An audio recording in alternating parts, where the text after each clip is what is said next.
કપાસિયાને લોડાવી ન વાયવા કરાય, નિગમમાં વયું જોઈએ, જેવા ઝીંડવા હોય ને એવા આવે.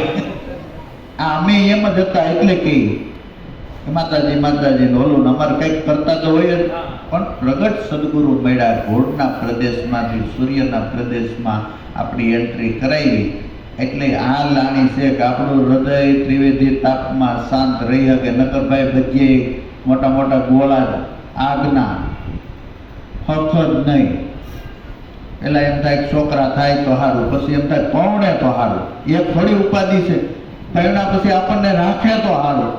જાતની ઉપાધિ જરાય હક જરાય છે એની હક જોતું હોય તો સત્સંગમાં, પરમાત્માના નામમાં, સંતના સમાગમમાં, બાકી ક્યાંય હક નહીં. તમને એમ થાય મહેમાન ગતિ કરું, એક દી રોકાવ, બીજે દી રોકાવ, ત્રીજે દી રોકાવ ને તો ઓલો ગરદણી તમને બસ ભરીને રોવા મળે. આપણે કે શું થયું કે કહેવાય એમ નથી, પણ હવે તમને કહું. આપણને એમ થાય મારે ઘેરે જ કરતું કાંઈ એવો કાંઈ આવું હોય. એક દી રોકાઈને બી આવો તો વાંધો નહીં, બીજે દી રોકાવ, ત્રીજે દી રોકાવ, એટલે દી બસ ભરીને રોવે કે આમાં કાંઈ હક નથી. ગામ બધા એમ કે તમારે હક. આસો હક તો આ સત્ય નામમાં છે, સદગુરુના શરણમાં છે, ભક્તોના સંગમાં છે. અને એ શીતળતા આપે, એ વેર બંધ કરાવે આપણને, એ મોહ બંધ કરાવે. અને તો શાંતિથી જીવીએ, શાંતિથી મરીએ ને એ જ નફો છે. બાકી આ બધું આને પડ્યું રહેવાનું, કોઈ લઈ તો ગયો નથી બધા.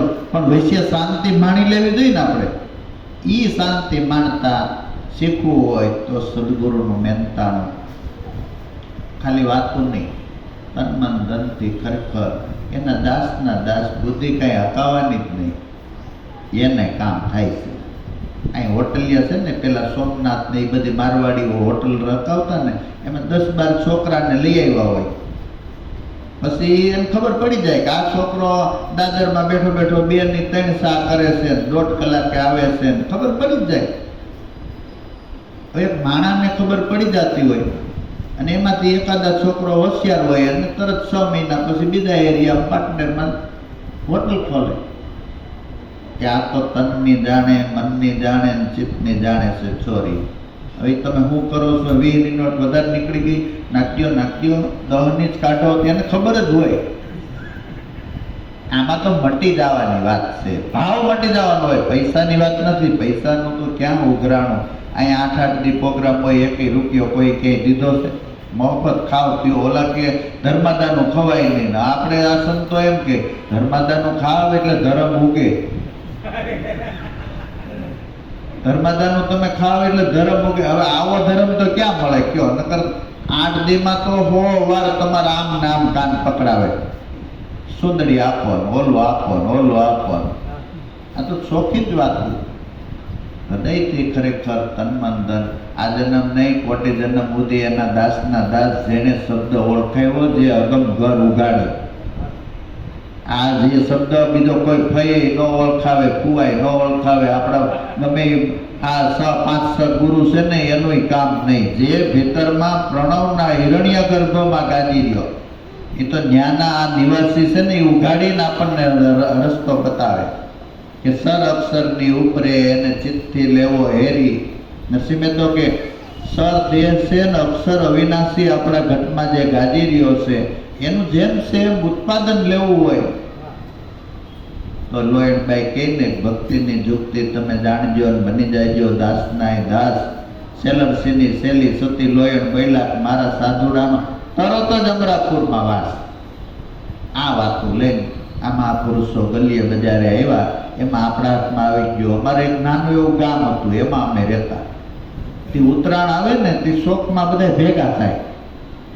પછી હાકર ને પતાહાન, તેથી તો ચોકલેટ બોકલેટનો જન્મ નહીં. ત્યાં ઘા કરે, પછી આપણે આમ કરવાનું, આમ મુઠ્ઠી વલાઈ જાય ને પછી મુઠ્ઠી મૂકવાની નહીં. એ આમાં છે. આમાં પુરુષો હાકરનો પતાહાનો ઘા કરે, આપણે આમ કરીને આમ મુઠ્ઠી વાળી લેવાની. બાકી આપણા ભીતરમાં જો કપટ હોય તો ઉત્પાદન નહીં આવે. આમાં તો વાસ્તવિક છે. પ્લાસ્ટિકના ફૂલ ગમે એટલા રાખી દે એમાં ભમરા ન આવે. ઓલું ફૂલ ભલે થોડુંક જ કાચું કદરૂપું હોય, થોડીક વાર જ જીવે, પણ એમાં સુગંધ આવે. એમ હૃદયના ભાવથી સંતોને સેવા છે ને, એમાં આ વસ્તુ ગુરુની સેવાએ અભય પદ પામીએ. બાકી તમે 8-8 કલાક ધ્યાન કરો ને, આ માર્ગ જ ખરેખર ક્રિયાનો નથી, અક્રિયાનો છે. ક્રિયા કરશો તો હરજી ધર્મ જાહો હારી, રામાપીર કે.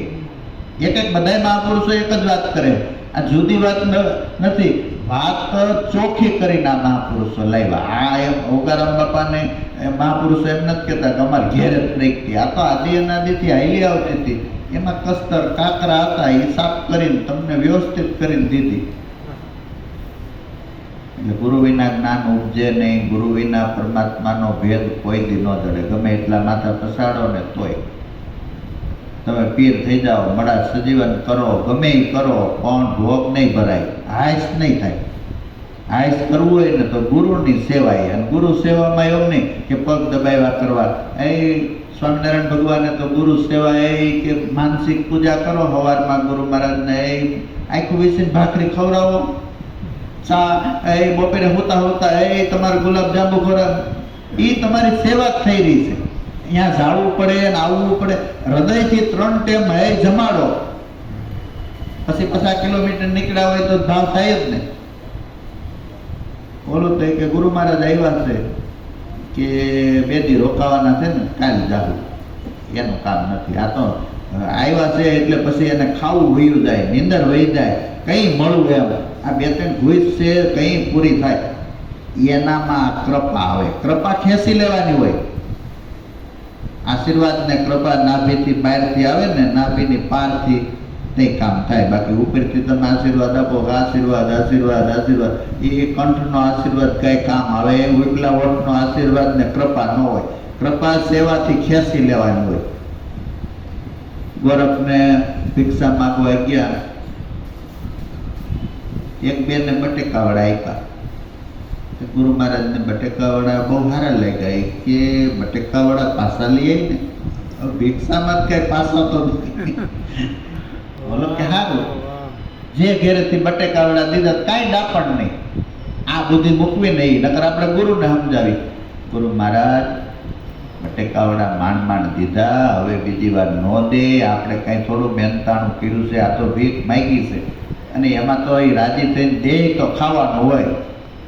બોલું સીધું ગુરુના શબ્દો સીધા. ત્યાં જઈને એ બેન પાસે ઉભા રહ્યા. ગુરુ મહારાજ જે કીધું હતું એ કે બેનને કે મારા ગુરુને બટેકાવડા બહુ ભાવ્યા. બોલી બેન તો હાથમાં આસમાને બાવા થયા હજી સ્વાદ ગયો નથી.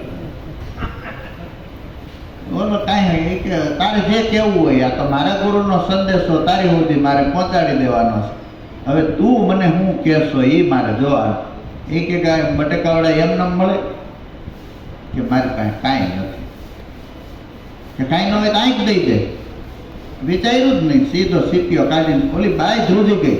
અરે સીધા બટેકાવડા 4-5 લઈ આવીને આલે તું જા અહીંથી. ઓલા આંખ આમ રાખીને લ્યો કરું. એ કે આંખ એવું થયું કે બેન કે મફતમાં બટેકાવડા ન આવે, કે આંખ આપ, આંખ આપી. ગુરુની કૃપા એવી વેરસી ગોરખ ઉપર, એવી વેરસી ને કે તું બોલે કોકને એમ કહી દે તને પરમાત્મા મળશે, એ અલાયક ઠીકરું હોય છે એને મળી જાય. આ એની વાતો.